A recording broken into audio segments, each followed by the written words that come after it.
So what we got right here, we're using a 10-foot 3/7 weight Jeff Blood fly rod. Again, they've got these at FishUSA. And then what I do, you can use, some guys will use a tapered leader. I just use straight fluorocarbon. And what we do is I want a leader that's basically approximately the same length as my rod when I'm steelhead fishing. I don't usually use anything excessively long, but that's usually enough.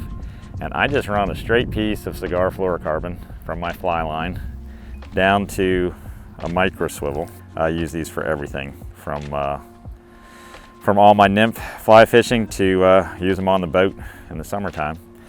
But so anyhow, we've got that down approximately 8 feet. And from there, I'm just gonna tie, most of the time, I'm actually just gonna use 10-pound tippet. And to my first fly, I'm usually gonna run somewhere around probably 16 inches or so. And the nice thing about that micro swivel, there's a lot of big advantages to it. You know, in the past, fly fishermen used a split ring. These are way better than a split ring. Couple of reasons why is you're gonna hook a leaf at some time on your flies, especially when you're using a 2-fly rig. And when the wind gets a hold of that, it's gonna spin your whole leader up. But when you have that swivel on there, that really helps us avoid that. And I just use a double cinch knot. You can use lots of different knots. But yeah, we're just gonna tighten that.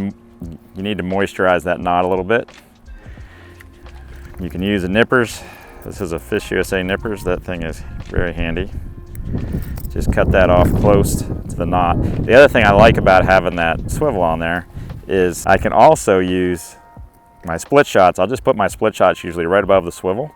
And a lot of times we're kind of doing, as a guide, I'm dealing with a lot of new anglers, so their casting technique is not necessarily fantastic.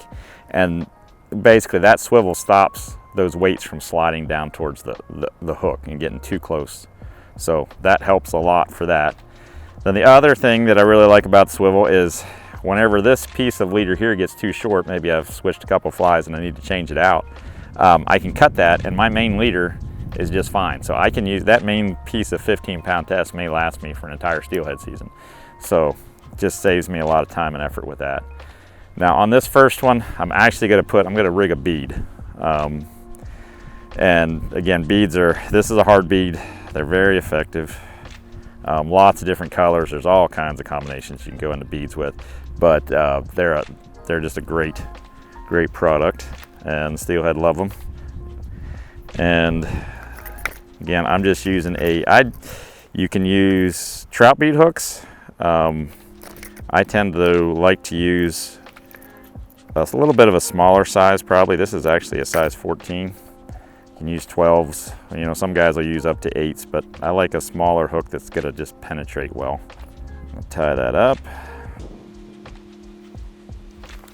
And again, you can use different knots, but again, I just use what I'm fastest at. We have to be pretty efficient on the water usually. All right, so I have that out, and usually, again, I'm gonna run 2 flies, but in this case, I need to put a peg in here. And there's, you know, lots of different pegs, but again, Troutbead has a peg. Again, you can get these. FishUSA will have all this stuff for you. Usually you can get 2 uses out of 1 peg. There's different colors. So if I'm fishing clear water, I'll usually use a lighter color peg. And if we're fishing dirty water, I'll use a brighter peg. You just slide the thin end into your peg till it kind of gets tight. And then you can use your nippers again and just trim it down.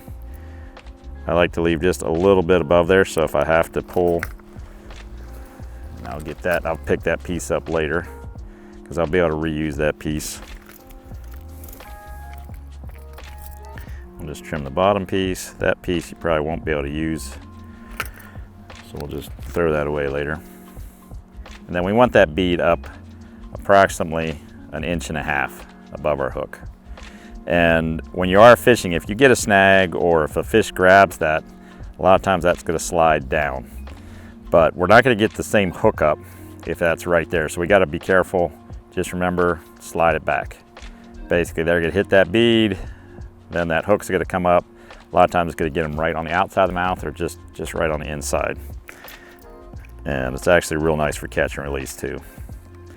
The second one, again, I'm running 10-pound fluorocarbon here. That'd be probably like 0x if you're looking at, you know, your regular trout leaders.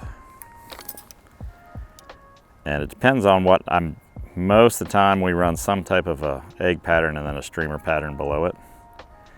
If we're fishing low water, we might be running nymphs, but right now we're still just running eggs and some sort of streamer. And on this, I do a double cinch, and I don't pull it the whole way tight. I just have a loop there, and then I'm just simply going to go right over the shank of the hook, wet that down again, pull it tight. And again, I've got a nippers right here. Take that off. And now probably the streamers that we use, you could use woolly boogers, you can use all kinds of stuff. As you can see by my box, pretty simple. My daughter's box is gonna be a lot more organized than mine. But we fish a lot of white deaths. This is a fly that Chef Blood originally came up with.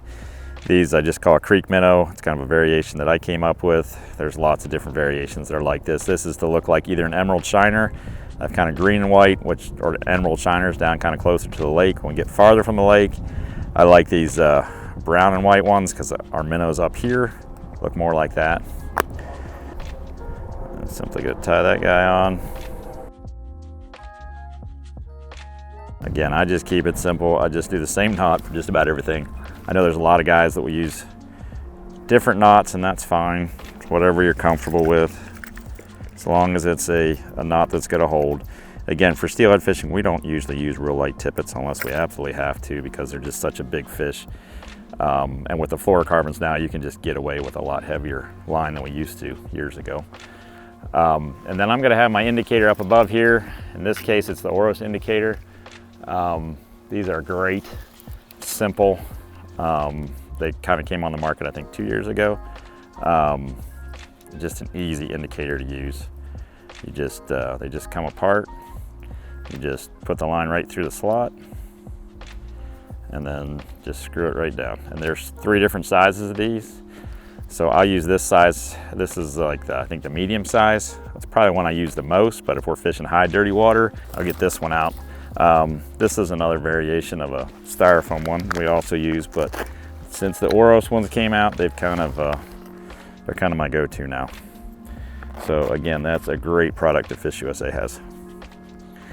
All right, guys, and that indicator will vary, will vary in length according to what we're fishing. So basically, you want to be about a time and a half your length to the depth that you're actually fishing. So, yep, we're out in the wild here today, so we got leaves and things catching on. But that's your basic rig.